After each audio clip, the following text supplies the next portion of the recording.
दोस्तों आज की वीडियो सबसे ज़्यादा मोस्ट इम्पॉर्टेंट है। अगर आप भी एग्जाम में 400 प्लस नंबर लाना चाहते हैं, जी हाँ, अगर आप भी 400 नंबर लाना चाहते हैं लेकिन आप साइंस में कमज़ोर हैं, आपको साइंस में कुछ भी नहीं आता, साइंस विषय की आज हम बात कर रहे हैं, साइंस में आपको कुछ भी नहीं आता, तो आज हम आपको बताएंगे, ट्रिक बताएंगे कि साइंस में कुछ ना आए तो क्या करेंगे आप एग्जाम में। जी हाँ, अपनी एग्जाम में आप क्या करेंगे अगर आपको साइंस पेपर में कुछ भी नहीं आता तो, या फिर आप यूँ भी समझिए कि साइंस के क्वेश्चन पेपर में ना, साइंस के क्वेश्चन पेपर में भाई, क्वेश्चन पेपर में किसी भी प्रश्न का उत्तर नहीं आए तो आपको क्या करना चाहिए, एग्जाम में कौन सा ट्रिक लगाना चाहिए जिससे आप 400 नंबर बहुत आसानी से ला सकें। तो हम आपका हेल्प करेंगे, आपको इस वीडियो को लास्ट तक देख के अच्छे से समझ लेना है ट्रिक। तो चलिए वीडियो स्टार्ट करते हैं। आज की टॉपिक क्या है?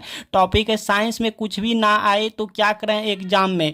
या तो आप यूँ भी समझिए कि साइंस क्वेश्चन पेपर में किसी भी प्रश्न का उत्तर नहीं आए तो क्या करें। होते हैं ना भाई, साइंस क्वेश्चन पेपर में बहुत से क्वेश्चन रहते हैं। देखिए, क्वेश्चन पेपर कोई भी हो तो क्वेश्चन उसमें बहुत से होते हैं। अब किसी किसी प्रश्न का उत्तर अगर हम नहीं जानते हैं, नहीं आता है, तो क्या करें इस सिचुएशन में। तो ये रहा आपके सामने साइंस का हमने क्वेश्चन पेपर ले लिए हैं, साइंस का क्वेश्चन पेपर लिए हैं। अब इस क्वेश्चन में ना ऑब्जेक्टिव और सब्जेक्टिव दोनों है। जी हाँ, सब्जेक्टिव बोले तो लॉन्ग क्वेश्चन, ठीक है, I mean short question, long question, short question कहिए, ठीक है। लेकिन ऑब्जेक्टिव यहाँ पे देखिए, ऑब्जेक्टिव टाइप का क्वेश्चन है। अब बहुत से स्टूडेंट का ये भी सवाल है कि सर अगर किसी ऑब्जेक्टिव का हमको आंसर नहीं मालूम है तब क्या करें। जैसे कि यहाँ पे कह रहा है ना कि इस क्वेश्चन का आंसर कौन सा होगा, आपको मान लो नहीं पता है, और भी बहुत से ऑब्जेक्टिव हैं, बहुत से ऑब्जेक्टिव हैं, तो किसी ऑब्जेक्टिव का आंसर आपको नहीं मालूम है, जैसे मान लीजिए इसी का आंसर आपको करेक्ट आंसर नहीं मालूम है, तो कैसे पता करेंगे ट्रिक्स। जी हाँ, ये भी पॉसिबल है, ये भी पॉसिबल है भाई। ऐसा ट्रिक हमने लॉन्च कर दिया है, ठीक है ना, आविष्कार कर दिया है कि अगर किसी भी ऑब्जेक्टिव क्वेश्चन का ऑप्शन नहीं मालूम है, आपको करेक्ट आंसर नहीं मालूम है, तो इसके लिए भी ट्रिक निकाल दिया है। इसी वीडियो में बताऊंगा, आप थोड़ा सा वीडियो पर रुक जाइए। अगर किसी भी ऑब्जेक्टिव का आपको आंसर नहीं मालूम है, सही नहीं पता है, तो कैसे ट्रिक से आप सही ऑप्शन वहाँ पे एग्जाम में चिन्ह करेंगे, ये भी इसी वीडियो में बताऊंगा, ठीक है। आप बने रहिए वीडियो पर अंत तक। लेकिन उससे पहले हम सब्जेक्टिव क्वेश्चन को देख लेते हैं, क्योंकि सब्जेक्टिव क्वेश्चन पहले समझ लेते हैं, तब ऑब्जेक्टिव क्वेश्चन समझ लेंगे, ठीक है। देखिए भाई, देखिए सब्जेक्टिव क्वेश्चन ऐसा होता है, लॉन्ग क्वेश्चन ये शॉर्ट क्वेश्चन है, ठीक है। शॉर्ट क्वेश्चन में ट्रिक बताएंगे, आप लॉन्ग क्वेश्चन में भी अप्लाई कर लीजिएगा, मतलब लगा सकते हैं। अब यहाँ पे ना बहुत से क्वेश्चन है, बहुत से क्वेश्चन है। अब इन बहुत से क्वेश्चन में से तो कोई तो ऐसा प्रश्न होगा भाई जिनका कि आप आंसर नहीं जानते हैं, तो उसी में ट्रिक लगाना है, ठीक है। जैसे मान लीजिए सपोज डेट, पहले आपको हम यहाँ पे ट्रिक क्या है, ट्रिक सिखाते हैं। देखिए ध्यान से समझिए। सबसे पहले हमने बताया आपको कि सबसे पहले आपको ना प्रश्न पेपर में जो प्रश्न का आंसर आता है उसका आंसर दे देना है। जी हाँ, मैंने क्या बताया कि इनमें से ना कोई तो प्रश्न ऐसा होगा जिसका आंसर आपको आता है, मतलब जिसका उत्तर आपको अच्छे से मालूम है, तो उनका उत्तर आंसर शीट में आपको पहले दे देना है, ठीक है। देखिए सबसे पहले प्रश्न पेपर में जो प्रश्न का आंसर आपको आता है उसका उत्तर देंगे, ठीक है। अब बात कर लेते हैं जो नहीं आता है, जो प्रश्न का उत्तर भैया, जो प्रश्न का उत्तर नहीं जानते हैं, आपको नहीं आता है, तो ना इनमें ट्रिक लगाना है। जी हाँ, इन्हीं में ट्रिक लगाना है। मैंने क्या बताया आपको, मैंने बताया कि जो प्रश्न आप जानते हैं उसका उत्तर आप लिख देंगे कॉपी में, आंसर शीट में। अब बात करते हैं जो प्रश्न नहीं जानते हैं, उसी में आपको ट्रिक लगाना है। जैसे मान लो सपोज डेट हम क्या बताऊं, कौन सा लूं, जैसे मान लो, चलो यही वाला, चलो विद्युत मोटर का सिद्धांत, ये आप नहीं जानते हैं, एक पल के लिए मान लीजिए। और दो ऊर्जा स्रोतों का नाम, ये भी आप नहीं जानते हैं, तो छूट जाएगा इसका मार्क, इसका अंक, हाँ इसका नंबर छूट जाएंगे, बट आपको हम नहीं छूटने देंगे।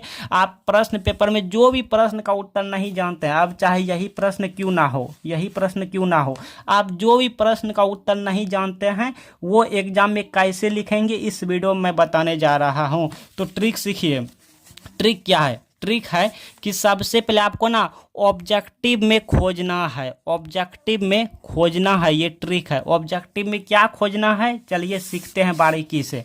देखिए पहले क्या है, विद्युत मोटर का सिद्धांत क्या है, पहले कॉपी लिखना है। किस तरह से लिखना, ऐसे लिखना है, यहाँ पे लिखेंगे प्रश्न संख्या 7 का उत्तर, यहाँ पे 7 में है, देखिए 7 में है, तो 7 का उत्तर विद्युत मोटर का सिद्धांत, यही है ना, विद्युत मोटर का सिद्धांत क्या है, या विद्युत मोटर का क्या सिद्धांत है, ठीक है। तो यहाँ पे हम लिख देंगे विद्युत मोटर का सिद्धांत।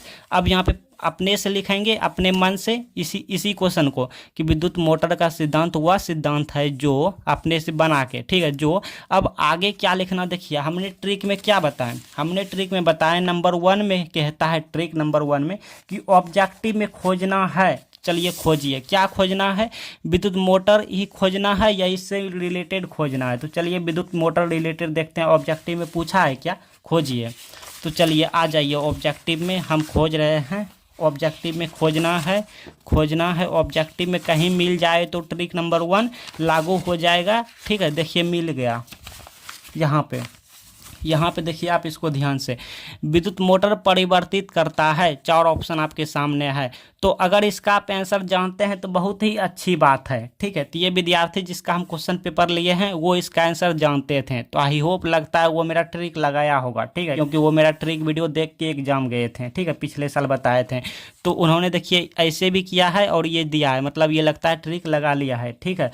तो आप इसका आंसर ये वाला करेक्ट है। तो आपको अभी देखिए मालूम चल गया, विद्युत ऊर्जा को यांत्रिक ऊर्जा में परिवर्तित करता है, उसी का नाम है विद्युत मोटर का सिद्धांत है, ठीक है। अगर आप जानते हैं तो अच्छी बात है, लेकिन अगर आप ऑब्जेक्टिव मान लीजिए मिल भी गया लेकिन उत्तर नहीं जानते हैं तो क्या करें, इसी वीडियो में बता रहा हूँ, थोड़ा सा वीडियो को रुक जाइए अगर आ गया है तो आपको देखिए कैसे लिखना है। मैंने कहा ऑब्जेक्टिव में खोजना है, ऑब्जेक्टिव में मिल गया तो आपको इस तरह से लिख देना है। देखिए इस तरह से आपको हम सब कुछ सिखा रहे हैं, यहाँ पर लिख देना है विद्युत मोटर का सिद्धांत वह सिद्धांत है या वह सिद्धांत है, इसी को। अब यहाँ से देखिए ब्लैक पेन से हमने लिख दिए हैं, आप ब्लू पेन से भी लिख सकते हैं, ठीक है, हाँ इसमें कोई एतराज नहीं है, बस हम आपको नोटिस यहाँ पे फोकस कराने के लिए ब्लैक पेन से लिख दिया। वैसे तो कॉपी कैसे लिखना चाहिए, एग्जाम में आंसर शीट सही तरीके से कैसे लिखना चाहिए, इस पर वीडियो बना रखे हैं, इसी वीडियो के लास्ट में हम बता देंगे, प्ले लिस्ट आपको दे देंगे, ठीक है। तो आपको इस तरह लिखना है, इसी को लिख देना है, विद्युत ऊर्जा को यांत्रिक ऊर्जा में परिवर्तित करता है ये वाला, हाँ हो गया, इसी में हमको 2 नंबर मिल जाएगा। लेकिन अब कोई स्टूडेंट कहेंगे सर अगर ऑब्जेक्टिव में हम खोजने आए लेकिन ऑब्जेक्टिव में नहीं मिला तो, जैसे हमने बताया ना कि यहाँ पे हम देखिए ट्रिक नंबर 1 लगाएं। ट्रिक नंबर 1 में क्या था, ट्रिक नंबर 1 में था ऑब्जेक्टिव में खोजना है, ठीक है। तो ये हमारा मतलब सक्सेस हो गया, ऑब्जेक्टिव में मिल गया तो हमने ये ट्रिक लगा दिया, लागू कर लिया ये वाला ट्रिक।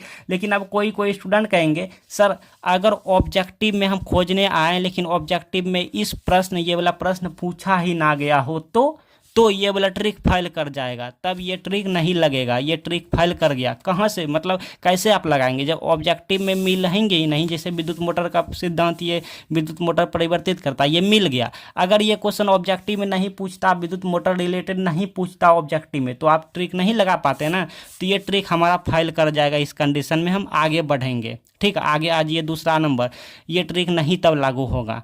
अच्छा आगे क्या है, आगे कहता है मिलता जुलता रिलेटेड लिखना है। देखिए अगर हमारा ऑब्जेक्टिव में नहीं मिले तो, ऑब्जेक्टिव फेल कर गया तो क्वेश्चन क्या है, थोड़ा सा वीडियो प्रूफ के अच्छे से समझ लीजिए भाई, ऐसा वीडियो बार बार नहीं बनता, ठीक है। विद्युत मोटर का क्या सिद्धांत है, क्वेश्चन है, तो इससे ना मिलता जुलता रिलेटेड लिखना है।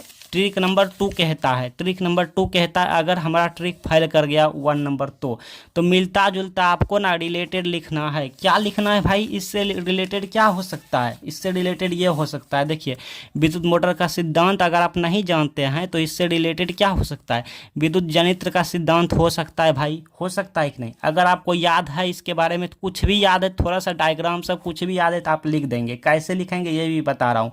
अगर आपको ये याद नहीं है तो इसका कार्य याद होगा ना कि विद्युत जनरेटर का क्या काम है, विद्युत जनित्र का क्या कार्य है, या विद्युत मोटर का क्या कार्य है, याद तो होगा ना, कुछ भी याद होगा। अच्छा मान लो ये भी याद नहीं है तो इससे रिलेटेड विद्युत मोटर या विद्युत जनरेटर से रिलेटेड आपको कुछ भी याद होगा ना, वो लिख देंगे। अगर आपको वो भी याद नहीं है तो ये क्वेश्चन किस चैप्टर से पूछा गया है ये तो आपको मालूम होगा ही, ये क्वेश्चन किस चैप्टर से पूछा गया है, उसी चैप्टर में ना आपको याद करना है कौन सा आप क्वेश्चन का आंसर दे पाएंगे, उसी क्वेश्चन का आंसर दे देना है। कहाँ पर, यहाँ पर, ऐसे यहाँ पे यहाँ पे ट्रिक नंबर 2 हम लगा रहे हैं। ट्रिक हमारा 1 फाइल कर जाए तो ट्रिक 2 पे, ठीक है। ट्रिक 2 में क्या है कि ऑब्जेक्ट, ट्रिक 2 में कि ट्रिक 2 में क्या है कि मिलता जुलता रिलेटेड लिखना है। तो इस तरह लिख देंगे, पहले तो ये क्वेश्चन को ही लिख देंगे, विद्युत मोटर का सिद्धांत। पहले इस तरह ब्लैक पेन से लिखेंगे, फिर इसी को लिख देंगे, विद्युत मोटर का सिद्धांत वह है जो, बस यहाँ पे आपको लिख देना है मिलता जुलता, आपको जो भी याद है यहाँ पे लिख देना है।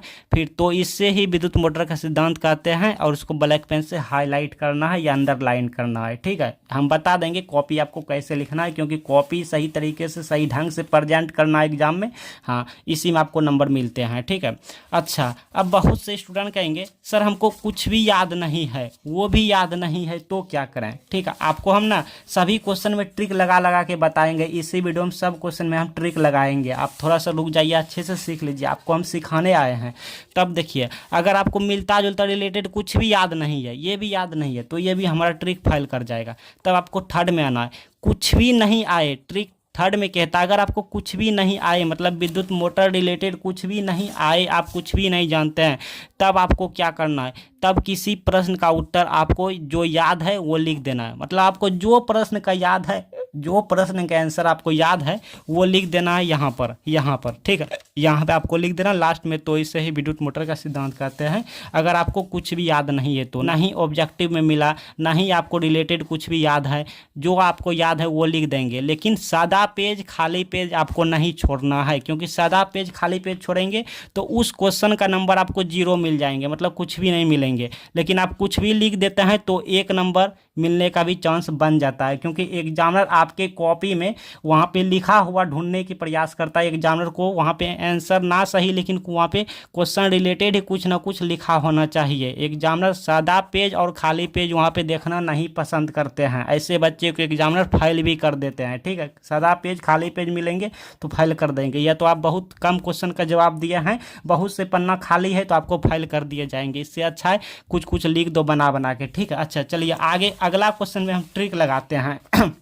मान लीजिए ये क्वेश्चन हमको नहीं आता था, इसमें ट्रिक लगाएं। आप कहेंगे सर हमको ये भी याद नहीं है, इस क्वेश्चन का भी नहीं जानते हैं उत्तर, तो इसमें कैसे ट्रिक लगाएं। तो चलिए वही ट्रिक लगाना है, ठीक है। सबसे पहले हमने क्या बताया, ऑब्जेक्टिव में खोजना है। तो चलिए खोजिए ऑब्जेक्टिव में क्या है क्वेश्चन। क्वेश्चन कहता है 2 ऊर्जा स्रोतों का नाम लिखिए। चलिए ऑब्जेक्टिव में खोजिए। अगर ऑब्जेक्टिव में नहीं मिलेगा तो आगे बढ़ेंगे, ट्रिक नंबर 2 में चले जाएंगे।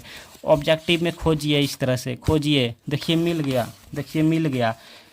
निम्न में से कौन सा ऊर्जा स्रोत सौर ऊर्जा के व्युत्पन्न नहीं करती, मतलब सौर ऊर्जा को व्युत्पन्न नहीं करती। उससे हमको मतलब नहीं है, हमको मतलब क्या है, देखिए निम्न मतलब होता है नीचे, नीचे जो दिया गया है, ठीक है। कौन सा ऊर्जा स्रोत, देखिए बात पकड़िए, कौन सा ऊर्जा स्रोत निम्न में से, मतलब नीचे जो दिया गया है इनमें से कौन सा ऊर्जा स्रोत, मतलब कि ये ऊर्जा स्रोत, ये 4 ऑप्शन जो है, ये 4 के चारों हमारा क्या है भाई, ऊर्जा स्रोत है। आगे नहीं, आगे छोड़ो ना यार जो भी है, लेकिन यहाँ देखिए निम्न में से कौन सा ऊर्जा स्रोत, मतलब ये चारों हमारा क्या है, ऊर्जा स्रोत ही है। देखिए कितना दिमाग लगाना हुआ ना, 4 के चारों क्या है, ऊर्जा स्रोत ही है। और क्वेश्चन में क्या पूछ रहा है, क्वेश्चन में पूछ रहा है ऊर्जा स्रोत के नाम, ऊर्जा स्रोतों के नाम।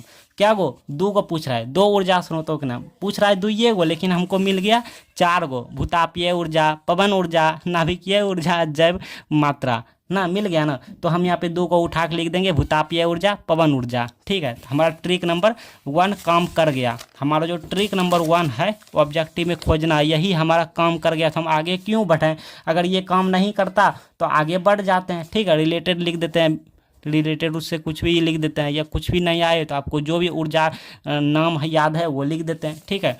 जैसे देखिए, चलिए लिख देते हैं। लिखने का तरीका सीखिए, ढंग सीखिए लिखने का, इससे लिखना आपको। और हाँ एक बात और बता दूं कि अगर आपकी कॉपी में ना इतना खाली छूट रहे हैं, लेकिन आपके पास बहुत से पेज हैं कॉपी में, आंसर शीट में, तो आपको इतना खाली छोड़ ही देना है। आपको अगला पेज, नेक्स्ट पेज में लिखना इस तरह से। प्रश्न उत्तर संख्या 8 का 2 ऊर्जा स्रोतों के नाम, तो यहाँ पे लिख देते हैं हम, ठीक है। यहाँ पे हम लिख देते हैं 2 ऊर्जा स्रोतों के नाम। नंबर 1 में क्या था भाई, ऐसे देना है। और नंबर 1 में क्या था, भूतापीय ऊर्जा, भूता, और यहाँ पे पीय ऊर्जा, जैसा है वैसा आपको छाप देना है ऑब्जेक्टिव वाला देख के, ऊर्जा, ठीक है, भूतापीय ऊर्जा। और 2 में था पवन ऊर्जा, बस हो गया, पवन ऊर्जा, ऐसे लिख देना है, हो गया, काम बन गया, ठीक है। आगे फिर लिखेंगे, अगला क्वेश्चन का जवाब देंगे तो वहाँ पे 2 लाइन यहाँ पे स्पेस छोड़ के लिखेंगे, ठीक है। बस आपको कुछ नहीं करना है। कितना आसान है बताइए, बहुत हम इजी कर दिए आपके लिए। तो अब बात करते हैं ऑब्जेक्टिव में अगर कोई प्रश्न का आंसर नहीं आए तो क्या करना। जैसे देखिए ये क्वेश्चन पूछा गया है, अगर इस क्वेश्चन का आंसर हमको करेक्ट आंसर सही ऑप्शन नहीं मालूम है तो क्या करें, एग्जाम में छूट जाएगा ना, ये गलती जाएगा। तो हम ऐसा नहीं होने देंगे। हम आपके लिए ट्रिक आविष्कार कर दिए हैं, ट्रिक लॉन्च कर दिए हैं, जो कि आपको पूरे यूट्यूब पे कहीं नहीं मिलेंगे, मेरे पास ही मिलेंगे। तो इसके लिए आपको हम एक प्लेलिस्ट दे रहे हैं और परीक्षा में कॉपी आप कैसे सही ढंग से कैसे वहाँ पे क्वेश्चन आंसर लिखेंगे जिससे कि आपका एक भी नंबर कट नहीं हुए एग्जामिनर के द्वारा, ठीक है। 2 प्लेलिस्ट आपको हम दे रहे हैं। आप दोनों प्लेलिस्ट में जाके बारी बारी से सभी वीडियोज को देख लीजिए। आप ही के भला के लिए बोल रहा हूँ भाई। एग्जाम में आप मुझे ही याद करेंगे कि अच्छा हुआ गुलशन सर ने मुझे ये सब बता दिए थे पहले। तो यहाँ पे ऑब्जेक्टिव के लिए प्लेलिस्ट आ रहे हैं इस साइड में, और यहाँ पे इस कोने में आपके पास आ रहे हैं कि आप कॉपी कैसे लिखेंगे एग्जाम में सही ढंग से सही तरीके से। आप दोनों प्लेलिस्ट में जाके बारी बारी से सीख लीजिए।